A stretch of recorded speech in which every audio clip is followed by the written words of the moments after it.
talentovaných jezdců ve věku od 12 do 22 let.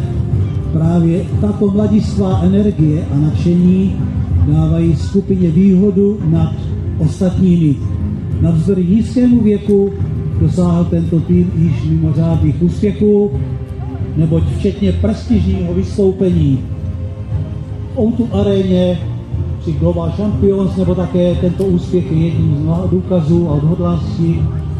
Vystupovali v Lysé nad Labem ve večerním programu. Prostě zájem o jejich vystoupení je trvalejšího rázu, protože těch odvážných a rizikových mnoho nemáme možnost vidět, ale tato skupina Níos Kabalos se k tomu odhodlala. Uherská pošta.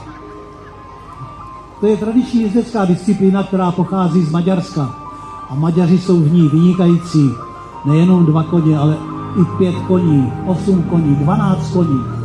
V této náročné a efektní ukázce jezdec stojí na 2 koních, kteří jsou připoutáni trochu k sobě, přes kopničníky přes sedlo, ale tento výkon vyžaduje mimořádnou rovnováhu jezdce, ale i rovnováhu koně, koordinaci a silné pouto jezdce s koňmi.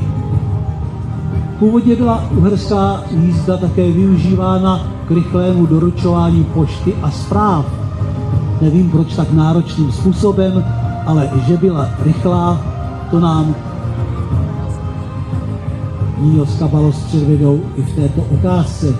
Dneska je oblíbenou součástí jezdeckých show, cirkusových vystoupení, kde ohromuje diváky, ale jsou elegancí i náročností.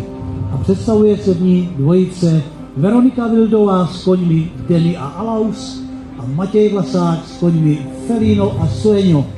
A jsou to představitelé španělského plemene Pura raza Española. Takže předkové našich kladrubáků a lipicánů jsou také předky těchto koní, kteří byli a jsou krevně spjatí s koněm